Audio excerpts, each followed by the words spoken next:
Now, if you've been wondering whether a foldable phone really makes sense in 2025, we have got some questions and answers we want to ask whether you should really buy a foldable phone. Plus, AI agents are just about everywhere. But what really are AI agents and what do they do?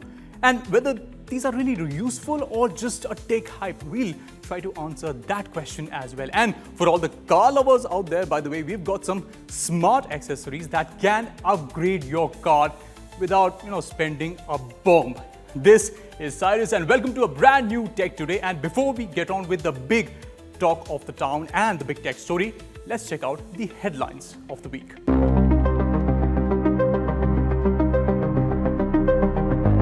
OpenAI has officially launched ChatGPT-5, the smartest and fastest version of ChatGPT yet, now available to all users. CEO Sam Altman calls it a PhD-level expert with significant leaps in health advice, writing, coding, and reasoning. New mini and nano versions make it affordable for developers, while pro users get unlimited access. With GPT-5, you can expect smoother and smarter conversations. We'll get more about this next week.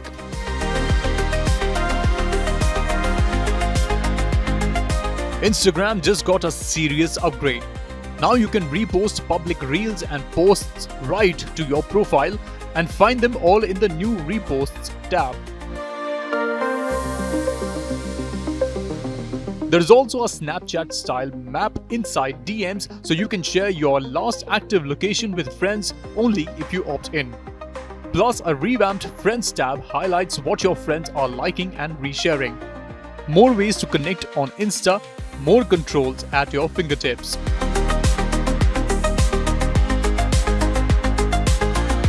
Google's Gemini just turned storyteller expert. Its new storybook tool lets you type in any idea and Gemini instantly crafts a 10-page illustrated book with narration. You can even upload photos to personalize the art, choosing styles like pixel art, comics, or even claymation. It's perfect for bedtime, education, or bringing your imagination to life with no drawing skills required.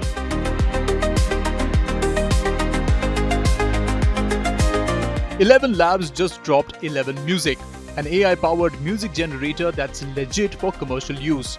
You can now create full songs from vocals to instrumental just by typing your vision.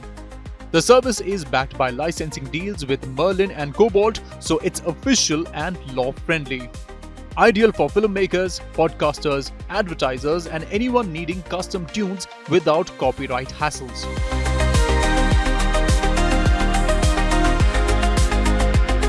Google just teased the Pixel 10 lineup, complete with a playful jab at Apple's slow AI rollout, and confirmed the Made by Google launch event, which is happening on the 20th of August.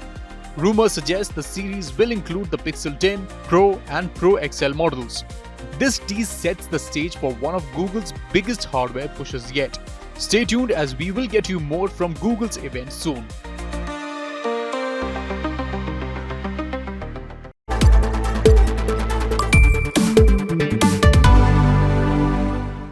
The fact that my phone can actually do this, it folds, gives me exclusive bragging rights against all of those people who think that their iPhones are cool. Well, let me tell you guys, as far as being top in the coolness meter is concerned, this foldable phone is right up there. But let me just try to gauge the sentiment of the janta. If you really had the money, for example, 1.5 lakh rupees, would you buy a foldable or an iPhone? They look good, they feel good, they have a high utility, and iPhones are indeed overrated and overpriced. Fold phones are more novel, it's something unique, it's something fresh. We still, are not used to it, and it's still so rare to see them around. A person like me, very clumsy, often drop my phone. So a foldable phone is not an option for me. I usually use phone to watch Netflix, to watch movies, and this phone will actually give me a better experience. But if you ask me, then I would rather skip it.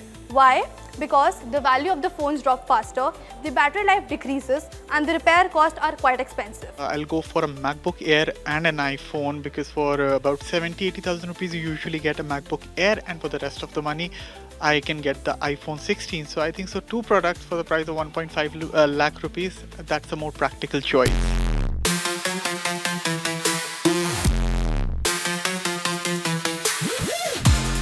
Globally, the foldable phone market is still relatively niche, but it's steadily growing.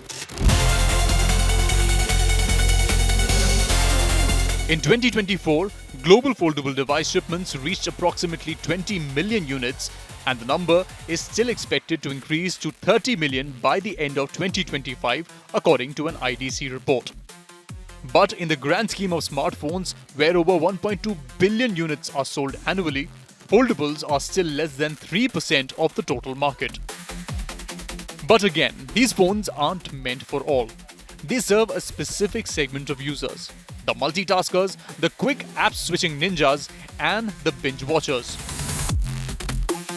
The Galaxy Z Fold 7, the OnePlus Open, and the Vivo X Fold 5 are some of the top foldable phones in India, which offer these huge 8-inch displays that stretch out into mini tablets, almost flagship level camera systems, and the ability to use the phones as tripods. Batteries that have improved significantly, many can now last a full day with ease, and yes, almost a futuristic split-screen experience. And your regular phones can't do this. That's where foldables stand out. But here's the big question: are they practical for everyday use? Tell me honestly, have you even tried texting using a foldable phone? It's like typing on a big remote control, almost like one of those handheld communicators, the phones that you had back in the 2000s. And all of these physical QWERTY keyboards that you had earlier kind of are the same on these big screens. Now, the inside, yes, there's a big screen, glorious, but unless you are constantly watching content on this, editing spreadsheets, and maybe even running multiple applications side by side, just not a regular slab phone, but like multiple apps, then I think it makes sense. In fact, during my time of using this phone, I was mostly using the front display, and just 20% of the time I was using the inside display when I was gaming and watching movies. So yes, for people who do a lot of the the outlandish stuff, game, movies and everything, for them the bigger screen kind of makes sense. And then there is the price. The Galaxy Z Fold 7 starts at 1.75 lakh rupees, while both the OnePlus Open and the X Fold 5 start at 1.5 lakh rupees. Compare that to the iPhone 16 Pro or the Samsung Galaxy S25 Ultra, you're paying more. But are you getting more? Now the biggest question here is the price to performance and the utility ratio here. That's where things really get tricky when you talk about foldables. Yes, I agree, foldables look very cool, they're versatile and give you exclusive bragging rights like I have right now. But in terms of raw value, like camera or battery or performance, they're only just catching up to traditional flagships like maybe the iPhone or the Samsungs out there, and that's where I think the foldables really need to evolve. According to Counterpoint research, the Indian market for foldables was just around 0.5% of the total smartphone shipments.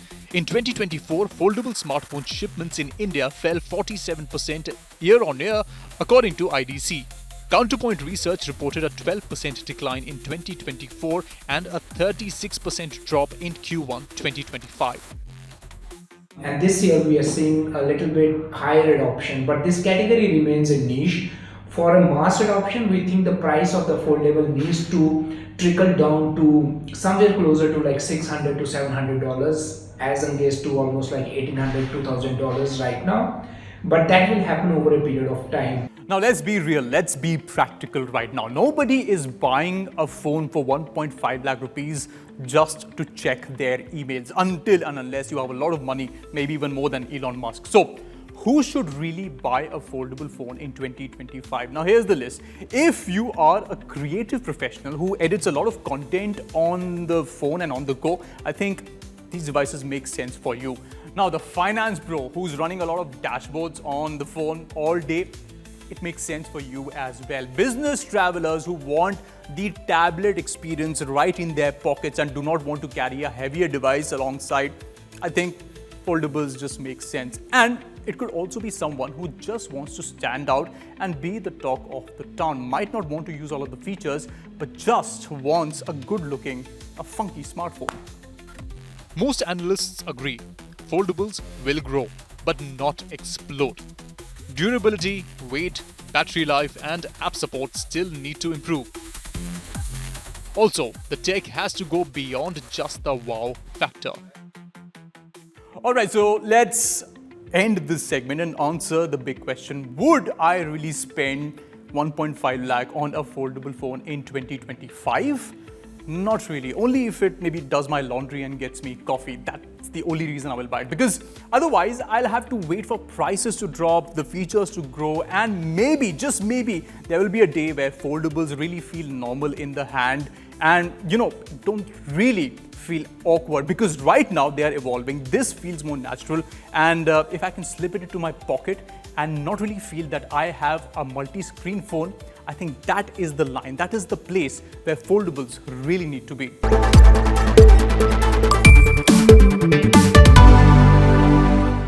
Tell me, are you curious about AI and what it can do for you? Well, I am your AI guru, giving you a crash course about everything AI today on the show. And we're going to talk about a very unique piece of technology in the AI space, which is called AI agents. And I'm not talking about the agents that you've seen in the movie The Matrix. Those are scary, but not this one right now. So what really is an AI agent, and why is it really buzzing in the tech space? Can it really make my life easier or take my job away? Let's try to answer some of these questions in our segment. Okay, let's break it down for you. AI agents are digital assistants that don't just follow instructions, they understand the goal, plan the steps, and get the job done on their own. These agents can make decisions and adapt as they go. Unlike chatbots like ChatGPT, you don't have to keep prompting them. Just give them a goal and they figure out how to achieve it, often by using multiple applications on your behalf. So let's have a better understanding of AI agents. Let me give you a demo of how an agent actually works. And we'll do this by using a website called mindtrip.ai, where you can automate your travel planning. And it's pretty simple. It's just like a basic website. Let's say you need to plan a holiday to Bali, where you need to book flight tickets, hotels, plan an entire itinerary, etc. Now, that's a lot of work, right? But with this platform, it's very easy. Now, with agents, all you have to do is give them a goal. Like, I'm going to put into this prompt box a very simple prompt that I have taken and copy this entire thing. It is basically related to the kind of trip I'm going to have. And then, after I have put the prompt, just hit enter. Now, while it's processing, all you need to do is keep a watch on what it is doing. And then if you want to book something, you can do it directly on the platform. And even if you want to make any changes to any recommendations or any flight options, you can do that. So imagine almost 80 to 90% of the work is being done by this AI agent. And I think it is just a great way to save a lot of the effort that you are currently putting. Now, when you look at all of these options that this entire interface gives you, it's very easy, it's very intuitive, and you do not have to go back and forth on the internet anywhere to reference these links. All of these have been laid out and all of the reference links are available on the platform. The flight options are right there. So just imagine how easy this life, your life becomes when you have an AI agent like this. And this is just not for trips. You can automate a lot of other things. Even running businesses can do something like this. And I think this is fantastic. Today, most of these AI agents which are operating are being used by software developers, mostly for high-end work. You give them a task like clean up the code or find a bug, and they actually do it step by step without any assistance by the coders. Now, on the outside of the tech world, in maybe shops, offices, or factories, they are still rare. Why? Because they're not fully polished yet. You see, these agents need access to your personal data to work efficiently, and that can be a big privacy risk. Now, would you really let a machine access all your emails, maybe even shopping habits, or even your location? I think that sounds really scary. So agents, I would say, aren't ready. However, in the future, as they become smarter, they will automate basic online tasks that we do. Now, currently, companies like GitHub and even Foxconn are using these AI agents to automate jobs. But will it eat our jobs? Mo Goddard, former Google X leader, warns that AI could displace most knowledge workers' roles by 2027, calling it a potential white-collar bloodbath unless society adapts responsibly. Over the next 10 to 15 years, 35 to 50% of current jobs are going to go. Okay. 100% of jobs are going to get impacted. 35 to 50% will be lost. Right. So it's a very big number. On the other hand, SAP CEO Christian Klein believes while AI boosts productivity, human judgment remains indispensable in leadership and cross-culture roles. He sees a workforce transformation, not elimination, fueled by analysts and data strategists. So people are divided about the role of these agents. India's IT BPM sector still generates many jobs, but by 2030, up to 69% of formal tasks may be automatable, with low-skill roles most at risk. But new roles are also emerging, like AI process designers, prompt engineers, and human agent supervisors. So yes, agents could replace some jobs, but they could also create entirely new industries. Regardless what happens, agents are coming and here to stay. So better learn how to live with them. Because whether you like it or not, these agents might just become your best friends.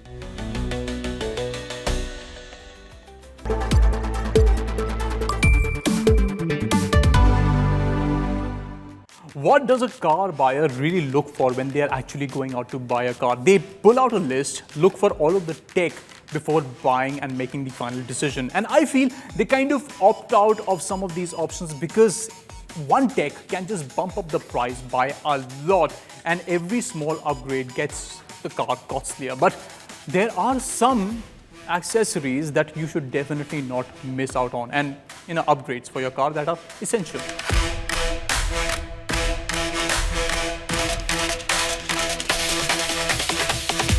Four accessories, 4 ways to save yourself a headache. And the first one on the list is a must-have, especially if you're driving in cities where people have very little road sense. See, exactly. I don't have to flip my lid, unlike what we see on social media and whenever you meet a collision, because even though I was coming from the right side and he was coming from the wrong side, I have a dash cam installed which proves that I was right and he was wrong. And it can also help you in a situation like this, although now I have to take care of this dent, which is a bit of an inconvenience. Dash cams are like your digital eyewitness. They can be used for evidence for insurance claims, protection in hit-and-run cases, and give peace of mind in parking lots or public roads. Now, when you're installing a dash cam in your car, make sure that you install it in a position which doesn't impede your view of the road, because this piece needs to be absolutely clear. So I have found a position right over here over the rear view camera. All I need to do is just remove the adhesive over here. And there is also already a protection which I've installed. And then just position the camera and stick it over here. And there you go.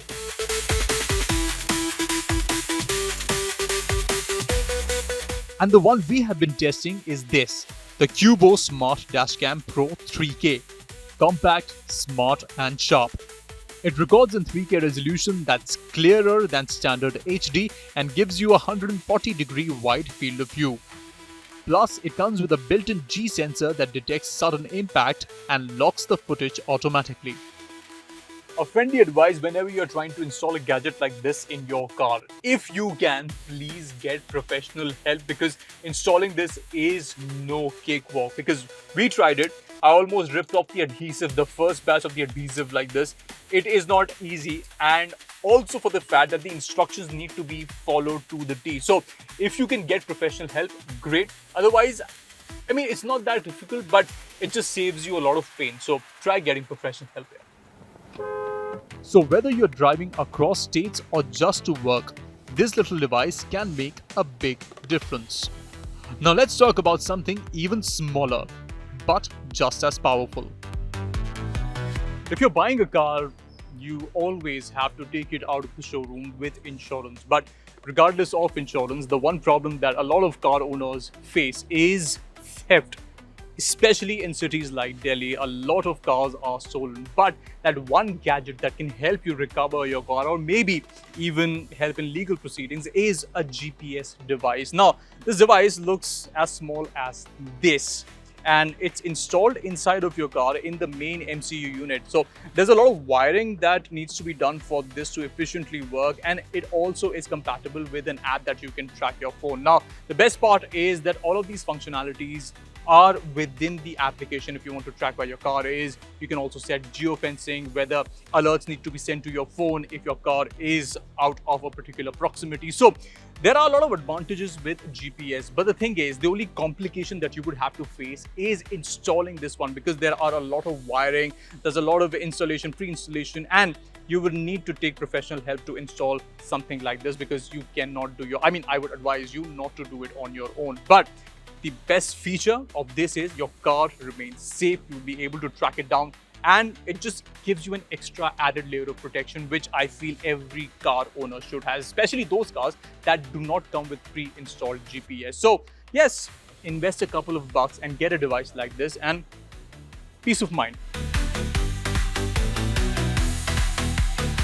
You can even view trip history and drive behavior, all from your phone while using the compatible app. So whether you share your car, run a fleet, or just sleep better knowing where your car is, this is one device that can work silently but seriously.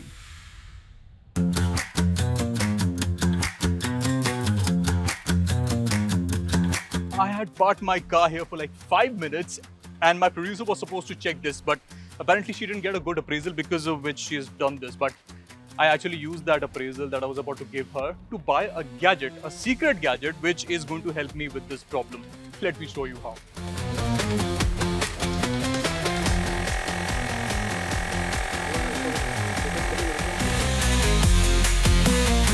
The Cubo Smart Tire Inflator is cordless, compact and strong.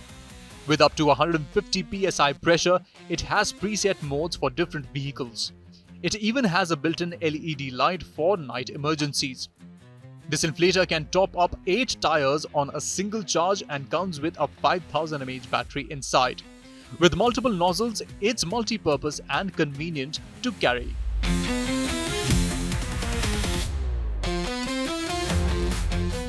Alright, so I am done filling the tire. It takes about 10 to 15 minutes to finish one tire from a flat, which I think is a decent pace. But the problem here with this gadget is that it is running on a battery, so you need to constantly keep charging and then you'll be able to use it. So just make sure when you are leaving for road trips or going for a longer duration, charge this one, keep the battery full, and then you'll be able to use it. Make the best use of it.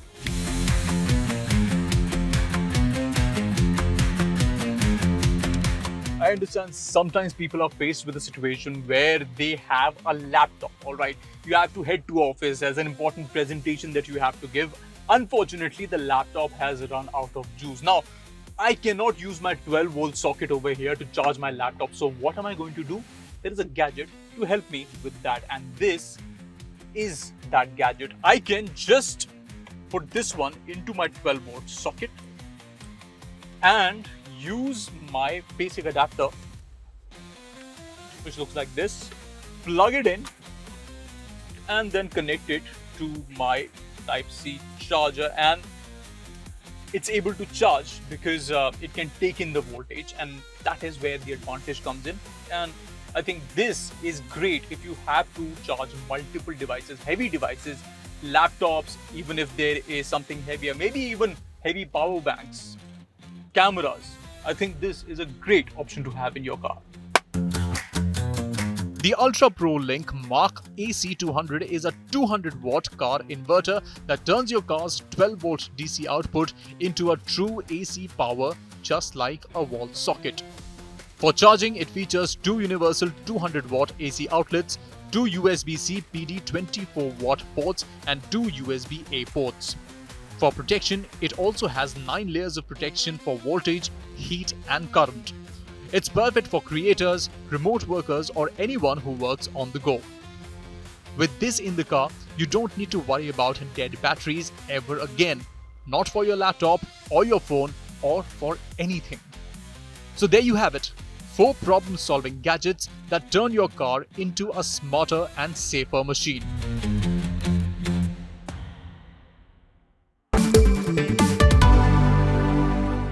So phones are folding, AI is getting smarter and agents are really taking over the internet. The question is, are you keeping up pace with all of the advancements? If you want to know more, please come to the show and watch Tech Today because we have all the updates coming to you right here. This is Cyrus signing off and I'll be back with a brand new episode next week. Take care, guys.